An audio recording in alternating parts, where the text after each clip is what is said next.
வந்து தமிழ்நாடு முதலமைச்சர் வந்து சிறைவாசிகள் விடுதலை விவகாரம் தொடர்பாக சந்திக்கணும்னு ரொம்ப முயற்சி பண்ணோம். தேர்தல் நேரத்தில் ஒரு ஆதரவு போன்ற ஒரு விஷயத்துக்கு நீங்க கோரும்போது உடனடியாக 24 மணி நேரத்தில் நேரம் கிடைக்கிறது எப்படி புரிஞ்சுக்க முடியும்? மனிதநேய ஜனநாயக கட்சியினுடைய ஆதரவு அதிமுகவுக்கு தான் அப்படின்ற ஒரு சூழல் இருந்தது. ஆனால் இப்போது நீங்க திமுகவுக்கு அப்படி வெளிப்படையான உறவு முறிஞ்சதுனால சிறுபான்மை மக்களுடைய வாக்குகள் அதிமுகவுக்கும் இந்த முறை செல்றதுக்கான வாய்ப்பு இருக்கிறதா பாக்குறீங்களா? அவங்க வலிமையாக சித்தாந்த ரீதியாக பாஜகவை எதிர்த்திருந்தார்களே ஆனால் நிச்சயமாக அவர்களுக்கு பின்னாலும் பல கட்சிகள் திரண்டு இருப்பாங்க. ஒருவேளை அவர் அதிமுகவிடம் சீட் கேட்டிருக்கலாம், சீட் கிடைக்காதனால அவர் திமுக கூட்டணிக்கு ஆதரவு அளிக்க போயிட்டாருன்ற மாதிரியான வருத்தங்களை பதிவு செய்யறாங்க. ஆமா, நியாயமான விஷயம். திமுக அதிமுக போன்ற தமிழ்நாட்டுடைய பெரிய கட்சிகள் சிறுபான்மை மக்களை புறக்கணிச்சிடக்கூடாது. இந்த நேரத்தில் கருத்து முரண்பட்டோம், அதெல்லாம் நம்ம மறுக்கலை. ஏன்னா நேற்று ஒன்று பேசி இன்னைக்கு அதை மாற்றி பேசணும்னா அது நல்ல அரசியலாக இருக்காது. விகடன் நேயர்களுக்கு வணக்கம், நான் ராம்சங்கர். நாடாளுமன்ற தேர்தல் நெருங்கிட்டே வருது. இந்த நிலையில மனிதநேய ஜனநாயக கட்சி திமுக கூட்டணிக்கு ஆதரவு அளிச்சிருக்கிறது. கட்சியின் தலைவர் தமிமுன் அன்சாரி அவர்கள் முதலமைச்சர் ஸ்டாலினை நேரடியாக சந்தித்து தனது ஆதரவை தெரிவித்திருக்கிறார். இந்த நிலையில அவரோடு பல்வேறு கேள்விகள் குறித்து விவாதிக்கலாம். திமுக கூட்டணிக்கு மனிதநேய ஜனநாயக கட்சி ஆதரவு தெரிவித்ததன் பின்னணி என்ன? திமுகவிலிருந்து விடுக்கப்பட்ட அழைப்பா இல்ல நீங்களா முன் வந்து ஆதரவு கொடுத்துருக்கீங்களா? மனிதநேய ஜனநாயக கட்சியுடைய தலைமை பொதுக்குழு கூட்டம் கடந்த பிப்ரவரி 28 மயிலாடுதுறையில் நடைபெற்றது. அந்த நேரத்தில் வருகின்ற நாடாளுமன்ற தேர்தலில் எத்தகைய நிலைப்பாடுகளை எடுப்பது என்பது குறித்து நாங்கள் விரிவாக கருத்துக்களை கேட்டோம். தேர்தல் தேதி அறிவிக்கப்படாத ஒரு நிலையில் முடிவெடுக்கக்கூடிய அதிகாரத்தை கட்சியுடைய தலைமை நிர்வாக குழுவுக்கு பொதுக்குழு அளித்தது.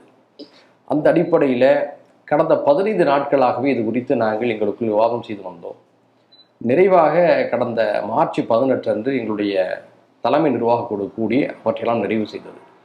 அந்த நேரத்தில் எங்களுடைய விவாதங்களுக்கு பல்வேறு விஷயங்கள் எடுத்துக்கொள்ளப்பட்டுச்சு. என்ன அப்படின்னு சொன்னோம்னா, வருகின்ற நாடாளுமன்ற தேர்தலை நாம் தேர்தல் களமாக பார்ப்பதா, சித்தாந்தங்களுக்கு இடையிலான போராட்ட களமாக பார்ப்பதா என்ற விவாதம் மிக முக்கியமாக எடுத்து வைக்கப்பட்டது.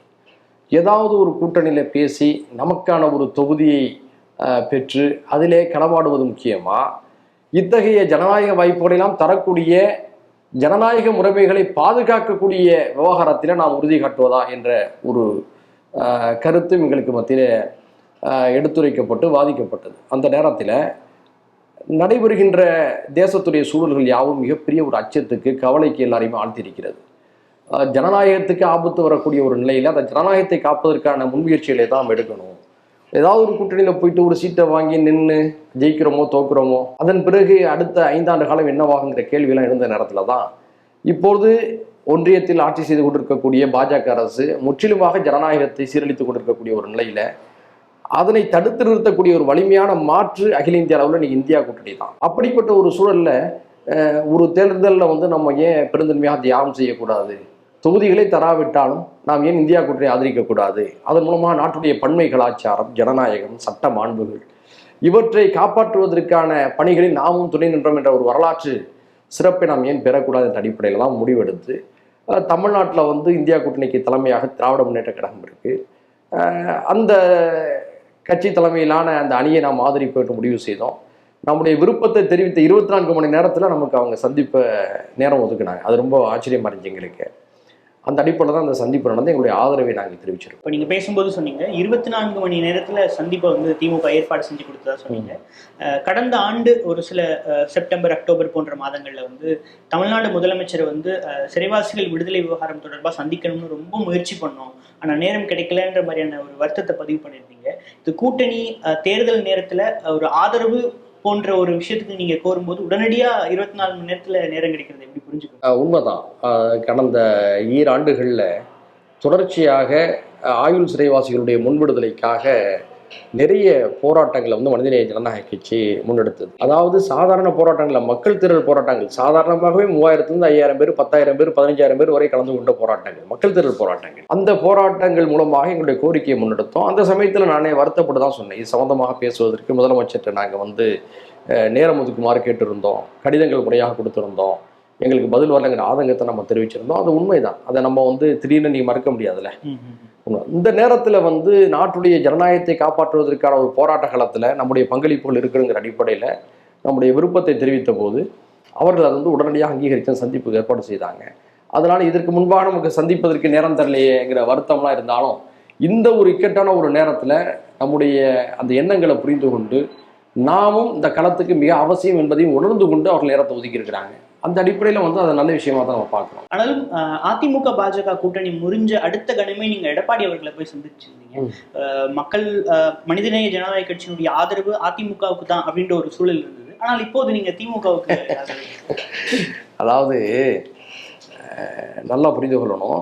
அவங்க அந்த கூட்டணி விட்டு வெளியில் வந்ததை நம்ம அன்று பாராட்டணும், இன்றைக்கி பாராட்டும். நமக்கு வந்து திராவிட கட்சிகள் வந்து பாஜகவுடைய பாசிச வலையில் சிக்கக்கூடாது என்பதுதான் நம்முடைய கொள்கை முடிவு. அந்த அடிப்படையில் வந்து எந்த திராவிட கட்சிகள், எந்த தமிழ்நாட்டுடைய மாநில கட்சிகள் அந்த கூட்டணியில் சேராமல் அதிலிருந்து வெளியே வந்தாலும் நம்ம அதை வரவேற்போம். இதுதான் நம்முடைய நிலைப்பாடு. அந்த நேரத்தில் வந்து இந்த ஆயுள் சிறைவாசிகள் விடுதலையை முன்வைத்து நம்ம தொடர்ந்து போராட்டம் நடத்திக்கிட்டு இருந்தோம். அப்போ தமிழ்நாட்டுடைய எல்லா கட்சி தலைவர்களையும் தொடர்ச்சியாக சந்தித்து வந்தோம். திராவிட முன்னேற்ற கழகத்துடைய சட்ட அமைச்சர் அண்ணன் ரகுபதி உட்பட அந்த கூட்டணி இருக்கக்கூடிய தலைவர்கள், அதிமுக கூட்டணி இருக்கக்கூடியவர்கள் எல்லாரையும் சந்தித்து வந்தோம். அப்போது பாஜகவுடன் அதிமுக வெளியில் வந்த நேரம் அது. அந்த சமயத்தில் அப்போ வந்து எதிர்க்கட்சி தலைவராக இருக்கிறதுனால அவரையும் சந்தித்து இந்த கோரிக்கையை கொடுப்போம், அது சட்டமன்றத்துக்கு வந்து வாதமாகி ஒரு நல்ல தீர்வு காணப்படட்டும், நம்முடைய நோக்கம் வந்து பல்வேறு முறைகளில் வந்து வெல்லப்படணும், அதுக்கான லாபியிங் பண்ணுங்கிற அடிப்படையில் அந்த சந்திப்பை நடத்தணும். அந்த சந்திப்பை அவரை சந்திச்சுட்டு வெளியில் வந்த உடனே சேலத்தோட வீட்டு வாசலுக்கு முன்பாகவே எனக்கு தெளிவாக நாங்கள் வந்து பேட்டி கொடுத்தோம். என்னன்னு சொன்னோம்னா, எங்களுடைய சந்திப்பு என்பது இந்த சிறைவாசிகள் விடுதலைக்கான கோரிக்கை நிமித்தமான சந்திப்பு. அவர்கள் அந்த பாஜக அணியிலிருந்து வெளியில் வந்ததுக்கு என்னுடைய பாராட்டுகளையும் இந்த சமயத்தை தெரிவித்தோம். வேறு எந்த அரசியல் முடிவும் நாங்கள் பேசலை, அதுக்கான வாய்ப்பும் அதில் இல்லை என்பதை நான் தெளிவாக சுட்டி காட்டியிருந்தேன். அப்போ வந்து ஊடகங்களுக்கு மத்தியிலே இதை சுற்றி விவாதங்கள், சமூக வலைதளங்கள் விவாதம், இவங்க வந்து பாஜக கூட்டணியிலேருந்து அதிமுக வெளியில் வந்ததுனால அதிமுகவுடைய அணிக்கு செல்வார்கள், விரைவில் பேச்சுவார்த்தை நடத்துவார்கள் என்று யூகங்கள் வலைதளங்கள் எல்லாம் வந்து பரவிடுச்சு. அது வந்து வலிமையாக கட்டமைச்சிருச்சு. நாம் திடீர்னு இந்த முடிவு எடுத்தோடனே எல்லாருக்கும் அதிர்ச்சி. ஏன்னா அதிமுக கூட்டணிக்கு போவாங்கன்னு எதிர்பார்த்துக்கிற இந்த நேரத்தில் இவங்க திடீர்னு வந்து திமுக ஆதரிச்சிட்டாங்களே, இந்தியா கூட்டணி ஆதரிச்சிட்டாங்கன்னு சொல்லிட்டு நாங்கள் எந்த முடிவு எடுத்தா தானே எங்களுக்கு அதிர்ச்சியாக இருக்கும். நாங்கள் எந்த முடிவும் எடுக்கல. இதை பற்றி வாதங்களை செய்து கொண்டிருந்த வலைதளங்களில் வாதங்கள் செய்து கொண்டிருந்தா அல்ல ஊடகங்களில் வாதங்கள் செய்து கொண்டிருந்தவர்கள் தான் அதிர்ச்சி. எங்களுக்கு இது அதிர்ச்சியே இல்லை. அப்படி ஒரு முடிவு எடுத்திருந்து திடீர்னு மாத்தினா தான் நாங்கள் அதிர்ச்சி அடைவோம். இப்ப பேசும்போது கூட அதிமுக வந்து அந்த கூட்டணி முறிவை நாங்க வரவேற்கிறோம், பாராட்டுறோம்னு சொல்றீங்க. ஆனால் நீங்கள் ஆதரவளிக்கிற திமுக கூட்டணி வந்து அந்த கூட்டணி முறியவே பார்க்கல. அது வந்து ஒரு மறைமுக கூட்டணி, ஒரு கள்ள கூட்டணின்ற டேர்ம்ல தான் பயன்படுத்திட்டு இருக்கிறாங்க. பட் நீங்க பாராட்டுறீங்க. அது கொஞ்சம் நேர்முறையான நிலைப்பாடா இருக்கு இல்லையா? நான் பாராட்டுறேன்னு சொன்னோம்னா, எந்த திராவிட கட்சிகள் அந்த அணியிலிருந்து வெளியில வந்தாலும், எந்த தமிழ்நாட்டு மாநில கட்சிகள் வெளியில வந்தாலும் அதை நம்ம பாராட்டுறோம். எங்களை கொள்கையாக வச்சுட்டு இருக்கிறோம். நாங்கள் ஓகே, நல்லா புரிந்து கொள்ளணும். ஏன்னா நாம வந்து ஒரு ஜனராஜ்யமான அரசியலை முன்னெடுக்கிறோம். அதுல சிறுபான்மை மக்களுடைய நலனை 50% உள்ளடக்குறோம். ஏன்னா அந்த மக்களுக்கு குரல் கொடுப்பதற்கு ஆட்கள் இல்லை என்ற காரணத்தினால. அப்போ அந்த மக்களுடைய பார்வையில் பார்க்கும் பொழுது ஒரு மிகப்பெரிய எதிரிடமிருந்து யாரெல்லாம் வெளியில வந்தாங்களோ அவர்களெல்லாம் வரவேற்கக்கூடிய மனநிலையில் அந்த மக்கள் இருக்கிறாங்க. மறைமுகமாக உறவு இருக்கலாம், தொடர்பு இருக்கலாம், அது நமக்கு தெரியாது. ஆனா வெளிப்படையான அந்த உறவு முறிந்தாலே அவர்களுக்கு ஒரு மகிழ்ச்சி ஏற்படுகிறது. அந்த அடிப்படையில் இந்த விஷயத்தை நம்ம வந்து பார்க்கணும். வேற ஒன்று அப்படி வெளிப்படையான உறவு முறிஞ்சதுனால சிறுபான்மை மக்களுடைய வாக்குகள் அதிமுகவுக்கும் இந்த முறை செல்றதுக்கான வாய்ப்பு இருக்கிறதா பாக்குறீங்களா? இல்லை, அதாவது ஒன்று புரிந்து கொள்ளுங்க. இந்த நாடாளுமன்ற தேர்தலை பொறுத்தவரை நாடு தழுவிய அளவுக்கும் அதே நிலை தான், தமிழ்நாட்டிலே அதே நிலை தான். மக்கள் எப்படி பார்க்குறாங்கன்னு சொன்னோம்னா, சிறுபான்மை மக்கள் இல்லை, பொதுவான மக்களே பல்வேறு கட்சிகளில் இந்தியா கூட்டணியில் இல்லாத கட்சிகளை சேர்ந்தவர்களுடைய மனநிலை கூட என்னன்னா, எப்படியாவது மோடி வந்து அகற்றப்படணும், எப்படியாவது பாஜக வந்து ஆட்சியிலிருந்து முற்றிலுமாக நீக்கப்படணும், நாடு நல்லா இருக்கணும், நம்மளாம் நிம்மதியாக இருக்கணுங்கிற அந்த பார்வைக்கு எண்ணத்துக்கு எல்லாரும் வந்துட்டாங்க. அந்த அடிப்படையிலான எண்ணங்கள் தமிழ்நாட்டில் மிக அதிகமாகிடுச்சு. அப்போ சிறுபான்மை மக்கள் உள்ளிட்ட எல்லாருமே நினைக்கிறாங்கன்னா, பாஜகவுக்கு வலுவான சரியான மாற்று எது என்று சொன்னால் அது நிச்சயமாக இந்தியா கூட்டணியாக தான் இருக்கு என்று உறுதியாக நம்புகிறார்கள். அந்த அடிப்படையில் சிறுபான்மை மக்களுடைய வாக்குகள் என்னை பொறுத்தவரை ஒரு 90% முழுமையாக இந்தியா கூட்டணிக்கு, திமுக தலைமையிலான இந்தியா கூட்டணிக்கு தமிழ்நாட்டில் செல்லும். தமிழ் சமுதாயத்தில் இருக்கக்கூடிய இதர மக்களும் கூட இந்த தேர்தலை வந்து மோடியா ராகுலான்னு பார்க்க ஆரம்பிச்சிட்டாங்க. யதார்த்தம், ராகுல் அவங்க பிரதமர் கேண்டிடேட்டா முன்னிறுத்தாவிட்டாலும் மக்களுடைய மனோவியல் அப்படி தானே இருக்கு. இப்போ இந்தியா கூட்டணிக்கும் போது மல்லிகார்ஜுன் கார்கே பற்றியோ அல்லது வந்து வேறு பல தலைவர்கள் இருக்காங்களா அவங்கள பற்றியோ பேசி வராது. ராகுல்ங்கிற மனநிலை தான் மக்கள்கிட்ட இருக்கு. அப்போ இந்த மனநிலை தமிழ்நாட்டில் அதிகமாகிடுச்சு. பொதுவான மனநிலையும் பெரும்பான்மையாக இந்தியா கூட்டணி பக்கம் தான் இருக்கு. சிறுபான்மை மக்களுடைய மனநிலையும் 90% அதிகமாக இந்தியா கூட்டணி பக்கம் தான் இருக்கு. இதை யதார்த்தமாக ஏடிஎம்கேக்கு இந்த எலெக்ஷன் ஒரு பெரிய ரோலே இல்லைன்னு பாக்குறீங்களா? அப்படிப்பட்ட ஒரு சூழ்நிலைக்கு அவங்களே தங்களை ஆளாக்கிட்டாங்க.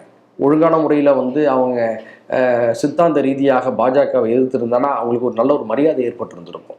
நல்லா நீங்கள் புரிந்து கொள்ளணும்.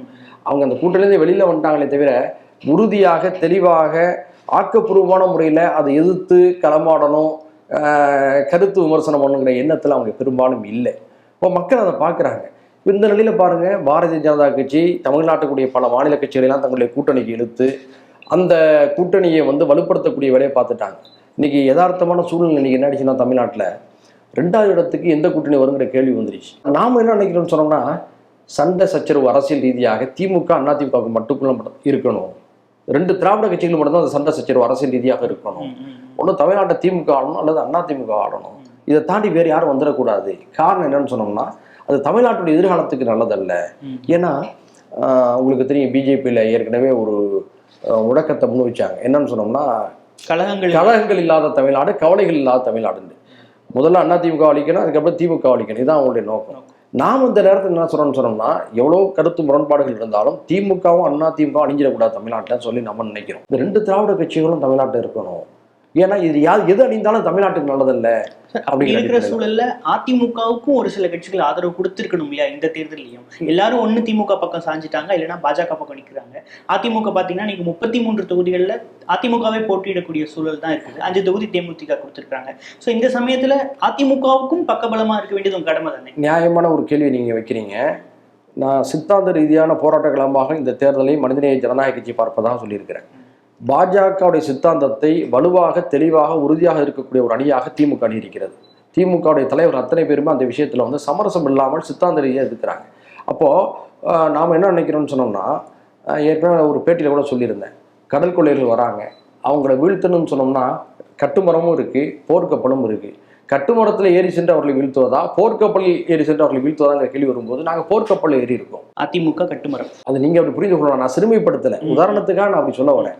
அவங்க வலிமையாக சித்தாந்த ரீதியாக பாஜகவை எதிர்த்திருந்தார்களே ஆனால் நிச்சயமாக அவர்களுக்கு பின்னாலும் பல கட்சிகள் திரண்டு இருப்பாங்க. இதுதான் உண்மை. ஆனால் அவங்க வந்து இந்த வழவழா கொடகுலாமாங்கல்ல, அது மாதிரியான சில வேலைகளை பண்ணிட்டாங்க அரசியல் ரீதியாக. அதனுடைய விளைவு அவர்கள் மீது என்னன்னா, இவர்கள் பாஜகவை எதிர்ப்பதற்கு சக்தியற்றவர்கள், திறனற்றவர்கள் என்ற ஒரு பார்வை உருவாகி போயிடுச்சு. நம்ம யாரையும் சிறுமைப்படுத்தல. பாஜக கூட்டணியை முறித்து கொண்டாலும் அதை பயன்படுத்த முடியாம எடப்பாடி கோட்டை விட்டுட்டாருன்னா அடுத்த கட்டத்தை அவர்கள் சரியாக செல்ல வியூகங்கள் வகுக்க தெரியல. நம்முடைய எதிரி வந்து தமிழ்நாட்டை திமுக மட்டும் தான் இருக்கணும், வேற யாரும் ஒருத்தரக்கூடாது அப்படிங்கிற பார்வை உங்களுக்கு வரதான் தமிழ்நாட்டு மக்கள் பாராட்டுவாங்க. சமூக வலைதளங்கள் வந்ததுக்கு அப்புறம் நிறைய அரசியல் அறிவு எல்லாமே பெற்றுக்கொண்டாங்க. ஒவ்வொன்றையும் கூர்ந்து கவனிக்கிறாங்க. ஒவ்வொரு தலைவருடைய பேச்சிலும் கருத்திலும் என்ன உயிரோட்டம் இருக்குங்கிறதெல்லாம் பாக்குறாங்களா இல்லையா? அந்த நவீன கால சூழலை வந்து இன்னும் அதிமுக தலைமை புரிந்து கொள்ளல. எல்லாருக்கும் நல்லவராக இருக்குன்னு நினைக்கிறாங்க போல இருக்கு. அது தவறுலாம் அரசியல் இல்லை. 2019 நீங்க திமுக கூட்டணிக்கு ஆதரவளிச்ச போதும் திமுக சீட் கொடுக்கல, 21 ஆதரவளிச்ச போதும் திமுக சீட் கொடுக்கல, 24 அவங்க உங்களை ஆதரவளிக்கிற ஒரு இடத்துல தான் வச்சிருக்கிறாங்கன்றப்போ அவர் யாருக்கு அருகில் நின்றுக்கணும், யாருக்கு ஆதரவா நின்றுக்கணும்? அதிமுக பக்கம் தானே நின்றுக்கணும்ன்ற ஒரு கேள்வி எழுப்புறேன். ஒரு அரசியல் கட்சி நடத்துறோம். அரசியல் கட்சி நடத்துகின்ற பொழுது தேர்தலில் களமாடக்கூடிய உயிரோட்டமான நிர்வாக அமைப்புகளை தொண்டர்களுக்கின்ற ஒரு கட்சியாக மனிதநேய ஜனநாயக கட்சி இருக்கிறது.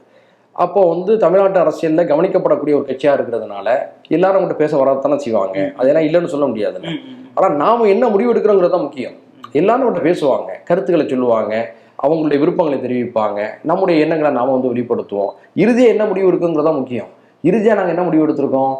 இந்த தேர்தலை பொறுத்தவரை நாடு முழுக்க ஒரு மோடி எதிர்ப்பாலை மௌனமாக வீசி கொண்டிருக்கு. மோடியை அகற்றினால் மட்டும்தான் இந்தியாவுடைய ஜனநாயகத்தை பாதுகாக்க முடியும் என்ற ஒற்றை பார்வை வந்து மக்கள் வந்து இன்னைக்கு உருவாயிடுச்சு. அப்போ அத்தகைய சூழல்ல ஏதாவது ஒரு கூட்டணியில் ஒரு தொகுதியை பெறுவதா, அல்லது தனித்து நின்று நம்முடைய பலத்தை காட்டுவதா, அல்லது ஜனநாயகத்தை பாதுகாக்க என்பதற்காக பெருந்தன்மையோடு இப்போது ஒரு விட்டு கொடுத்தலான ஒரு முடிவு எடுப்பதாங்கிற அடிப்படையில் தான் நாம் முடிவு செஞ்சோம். இது வந்து சித்தாந்த போராட்டமாக நம்ம பார்க்கிறோம். அதற்காக ஒவ்வொரு முறையும் நாங்கள் எந்த தொகுதியும் போட்டியிடாமையே கொள்கை ரீதியாக தியாகபூர்வமாக முடிவெடுத்துட்டு போயிடணும்னு அர்த்தம் இல்லை.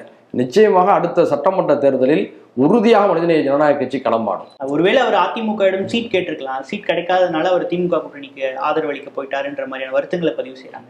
அவங்க சீட்டு தரத்துக்கெல்லாம் நமக்கு தயாராகவே இருந்தாங்க. இன்னும் சொல்ல போனா நாங்கள் வந்து அவங்களோட போய் உட்கார்ந்து நேரடியாக பேசியிருந்தோம்னா ஒரு தொகுதியை நிச்சயம் தந்திருப்பாங்க. அதுக்கான வாய்ப்புகள் எங்களுக்கு எல்லாமே இருக்கு. நமக்கு தெரிந்துதான் இது வேண்டாம்னு சொல்லி முடிவு பண்ணிட்டு நம்ம போனோம். இந்த முடிவை எடுக்கும்போது ஒரு கடினம் இருக்கும். ஏன்னா ஒரு ஜனநாயக ரீதியாக உயிர் துடிப்போடு இயங்கக்கூடிய ஒரு அரசியல் கட்சி களத்தில் வந்து போட்டியிடம் தான் விரும்பும். அப்போ அத்தகைய முடிவை வந்து கடந்த சட்டமன்றத்திலையும் நாங்கள் எடுத்து தேர்தலை களமாட முடியாமல் போயிடுச்சு.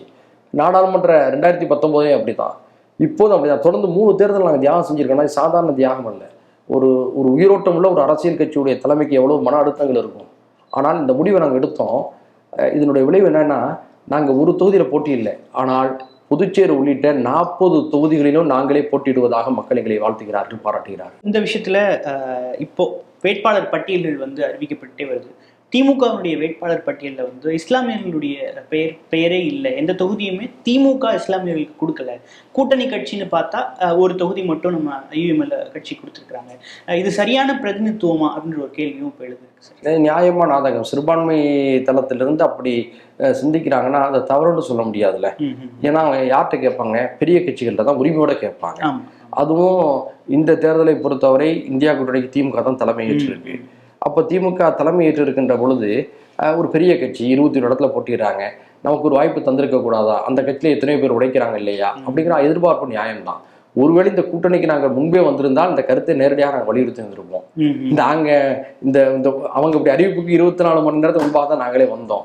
ஸோ இது பற்றி பேசுவதற்கான வாய்ப்பு எங்களுக்கும் இல்லை. ஆனால் எதிர்காலத்தில் இந்த நிலை வரக்கூடாது என்பதை திமுக தலைமை தயவு செய்து பறந்து விரிந்த பார்வையோடு புரிந்து கொள்ள வேண்டும் என்று நாங்கள் மனிதநேய ஜனநாயக கட்சியின் சார்பில் வலியுறுத்தி கேட்டுக்கொள்கிறோம். அது இந்த முறை இந்த 21 திமுக கொடுக்காம இருக்கலாம், அடுத்த முறை அந்த வாய்ப்புகளை அவங்களுக்கு உறுதிப்படுத்தி கொடுக்கணுங்கிறது என்னுடைய விருப்பம். அதிமுகவும் இஸ்லாமியர்களுக்கு சீட் கொடுக்கலன்ற ஒரு விமர்சனமும் எழுதிருக்கு. ஆமாம், நியாயமான விஷயம். திமுக அதிமுக போன்ற தமிழ்நாட்டுடைய பெரிய கட்சிகள் சிறுபான்மை மக்களை புறக்கணிச்சிடக்கூடாது. அந்தந்த கட்சியில் எவ்வளவு பேர் சிறுபான்மை மக்கள் உழைக்கிறாங்க, மிக முக்கியமான பொறுப்புல இருக்கிறாங்க, அவங்களுக்கு அந்த வாய்ப்புகளை கொடுக்கணுமா இல்லையா? நான் ஏற்கனவே சொல்லிட்டேன், சிறுபான்மை மக்கள் மிகுந்த நம்பிக்கை இழந்து நிற்கிறாங்க. அவங்களுக்கு நம்பிக்கை கொடுக்கணும்னா இப்படிப்பட்ட வாய்ப்புகளை தரும்போது தானே அவங்களுக்கு ஒரு உற்சாகம் கிடைக்கும். கடந்த 10 ஆண்டுகளாக சிறுபான்மை மக்களுக்கு உளவியல் ரீதியாக மிகப்பெரிய சங்கடங்கள்லாம் ஏற்பட்டுருக்கு. எந்த அளவுக்கு சங்கடம் ஏற்பட்டுருக்குன்னா, நம்மளுடைய உழைப்பை யாரும் மதிக்க மாட்டேங்கிறாங்களோ, நம்முடைய தேசத்திற்கான பங்களிப்போல யாரும் ஏற்க மாட்டேங்கிறாங்களோ அப்படிங்கிற கவலையெல்லாம் அவங்களுக்கு ஏற்பட்டிருக்கு. அந்த கவலைகளை போக்கக்கூடிய கடமை இந்த நாட்டில் இருக்கக்கூடிய பெரிய ஜனநாயக அரசியல் கட்சி எல்லாருக்கும் விட்டுதாங்க. அந்த அடிப்படையில் தான் நம்ம எதிர்பார்க்கிறாங்க. இஸ்லாமிய சிறைவாசிகள் விடுதலை விவகாரத்துக்காக கட்சி பேதமின்றி எல்லா தலைவர்களையும் நீங்க போய் பார்த்துருந்தீங்க. ஆனால் இந்த விவகாரத்துல திமுக மீதே பாஜகவுக்கு ஒரு குற்றச்சாட்டுகள் இருந்ததையும் நம்ம மறுக்க முடியாது. நீங்க ஆளுநர் பக்கம் பாலை தள்ளி விட்டுட்டு அவர் பார்த்து பாருன்றது ஒரு ஏமாற்று வேலை போன்ற விஷயங்களை நீங்களே கடந்த காலங்களில் பதிவு பண்ணியிருக்கீங்க. இந்த வேலையில நம்ம திமுகவுக்கு ஆதரவு அப்படின்றது நம்ம எப்படி புரிஞ்சுக்கிறது? நாம அந்த நேரத்தில் கருத்து முரண்பட்டோம், அதெல்லாம் நம்ம மறுக்கலை. ஏன்னா நேற்று ஒன்று பேசி இன்னைக்கு அதை மாற்றி பேசணும்னா அது நல்ல அரசியலாக இருக்காது. ஆனால் ஆளுநருக்கு தமிழ்நாடு அரசு அது சம்பந்தமாக அனுப்பி வைத்த கோப்புகளின் மீது ஆளுநர் நடவடிக்கை எடுத்து ஒரு 10-12 பேரை வெளியிட்டிருக்காரு இல்லையா? அப்போ நம்முடைய நிலைப்பாடை மாற்றிக்கொண்டோம். அதாவது நமக்கு வீண் பிடிவாதம் தேவையில்லை. ஒரு கோரிக்கை முன்வைக்கிறோம், செய்யலங்கும் போது வருத்தப்படுறோம், விமர்சனம் பண்றோம், போராட்டம் நடத்துறோம். அது நடந்துருச்சுங்கும் போது அதை ஏற்றுக்கொள்ளணும். அதுதானே ஜனநாயக நெறிமுறை. அந்த அடிப்படையில் இதை நம்ம சாஃப்டா பார்க்குறோம். இன்னொன்று, இது விஷயமாக நாங்கள் சிஎம்ஐ சந்திக்கும் போது அவர்கிட்ட பேசியிருக்கிறோம். என்னன்னா, நீங்க நீ அனுப்பிய கோப்புகளின் மீது சிலர் விடுதலை பெற்று வந்திருக்காங்க, மற்றவருடைய விடுதலையும் நீங்க விரைந்து சாத்தியப்படுத்துவதற்கான முன்முயற்சியில செய்யுங்கன்னு சொல்லி அந்த சந்திப்புலையும் முதலமைச்சர்கிட்ட வலியுறுத்திட்டு தான் வந்தோம். ஒரு அரசியல் ரீதியான சந்திப்பாக மட்டுமே இல்லாமல் எங்களுடைய கொள்கை ரீதியான சந்திப்பையும் மாண்புமிகு முதல்வர் எடுத்து வச்சோம். இஸ்லாமியர்கள் இலவச வாக்காளராக பாக்குது திமுகன்ற குற்றச்சாட்டை வைக்கும்போது அது ஒரு கவனம் பெறுது. அதன் பிறகு நம்ம திமுக ஆதரவு போறப்போ மக்களுக்கு இதுல ஒரு குழப்பம் ஏற்படாதா? நல்ல கேள்வி. அதாவது இலவச வாக்காளர்களாக எங்களை பார்த்து விடக்கூடாது என்பதுதான் எங்களுடைய கேள்வி, எங்களுடைய கருத்து. ஏன்னு சொன்னோம்னா, உங்களுக்கு வாக்களிக்கக்கூடிய நிலையில் இருக்கக்கூடிய அந்த மக்களுக்கு நியாயமாக இந்த விஷயங்களை செய்து கொடுக்கணும்னு நம்ம கேட்குறோம். ஒரு ஆதங்கத்தின் அடிப்படையில் நம்ம வைக்கக்கூடிய ஒரு கருத்து. அந்த கருத்தை அவர்கள் செவியேற்று தான் அடுத்த கட்ட நடவடிக்கைகளை செய்து முடிச்சிருக்கிறாங்க. இன்னும் பல விஷயங்களை செய்து தாங்கன்னு நம்ம சொல்றோம், செய்து தரேன்னு சொல்லியிருக்கிறாங்க. நம்முடைய அந்த கருத்தை ஆரோக்கியமாக தான் நம்ம பார்க்குறோம். ஆரோக்கியமாக எப்படி பார்க்குறோம்னு சொன்னோம்னா, உங்களுக்கு ஃபுல்லாக செஞ்சுக்கிட்டு இருக்கோம்ல, ஏன் எங்களுக்கு நீங்கள் புரிஞ்சிட மாட்டேங்கிறீங்க, ஏன் எங்களுடைய கருத்து நீங்கள் செவிய இருக்க மாட்டேங்கிறீங்க? ஆதங்கம். அந்த ஆதங்கத்தின் அடிப்படையில் சொன்னோம். அது நாங்கள் அப்படிலாம் சொல்லணும்னு பொய் சொல்லக்கூடாதுல்ல, சொன்னது உண்மை. ஆதங்கத்தின் அடிப்படையில் சொன்னோம். அவற்றில் இருக்கக்கூடிய நியாயங்களை புரிந்து கொண்டு அவர்கள் சரி செய்ய முயற்சிக்கின்ற போது அவர்களை நம்ம மீண்டும் பாராட்டுறோம். இந்த நிலையில தமிழ்நாட்டில் ஒரு 3ஆம் அணியாக உருவாயிருக்கிறது பாஜக கூட்டணி. ஒரு கிட்டத்தட்ட பல்வேறு கட்சிகளை ஓபிஎஸ்ஸாக இருக்கட்டும், டிடிவி தினகரனாக இருக்கட்டும், சரத்குமார் அவர்கள் கட்சியோட வந்து சேர்ந்திருக்கிறாரு. அது ஒரு பெரிய கூட்டணியாகவும், அந்த கூட்டணி வந்து இரட்டை இலக்கங்களில் வாக்குகளை பெறும், 4-5 சீட்டுகளை வெற்றி பெறுன்ற மாதிரியான கருத்துருவாக்கங்களை நம்ம பார்க்க முடியுது. அதை எப்படி பார்ப்பீங்க? தமிழ்நாட்டில் பாரதிய ஜனதா கட்சி என்னதான் முயற்சி செய்தாலும் உரிய இலக்கை அவர்கள் அடைய முடியாது. மொத்தமாக அந்த கூட்டணினால ஒரு 7 அல்லது 8 லட்சம் வாக்குகளை பெற முடியும் என் பார்வை. மிஞ்சி போனால் 10 லட்சம் வாக்குகளை பெற முடியும். இதுதான்.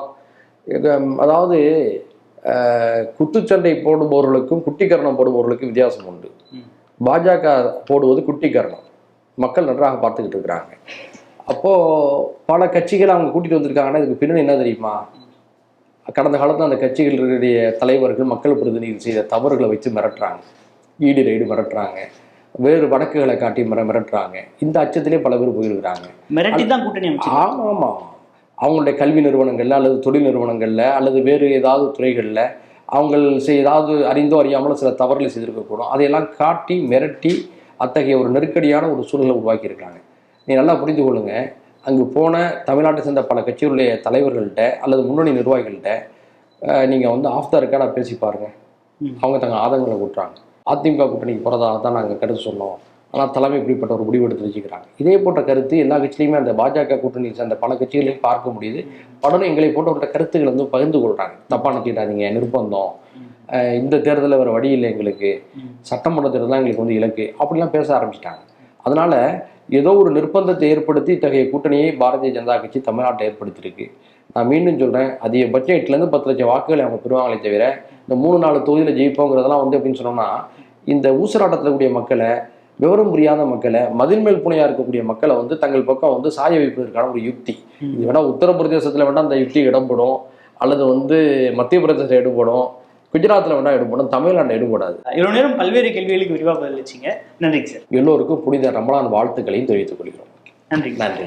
விகடன் வெல்கம் பேக் இப்ப வெறும் 29 ரூபாயில் ஜூனியர் விகடன், ஆனந்த விகடன், நாணயம் விகடன் உள்ளிட்ட 8 டிஜிட்டல் இதழ்கள், வேல்பாரி, நீரதிகாரம், அணிலாடும் முன்றில் உள்ளிட்ட கிளாசிக் தொடர்கள், சுஜாதா, எஸ் ராமகிருஷ்ணன், அசோகமித்ரன் உள்ளிட்ட நட்சத்திர எழுத்தாளர்களின் சிறுகதைகள் என 29 ரூபாயில் 3 மாதங்களுக்கு விகடனை அன்லிமிட்டடாக படிக்க இப்போதே சப்ஸ்கிரைப் செய்திடுங்கள்.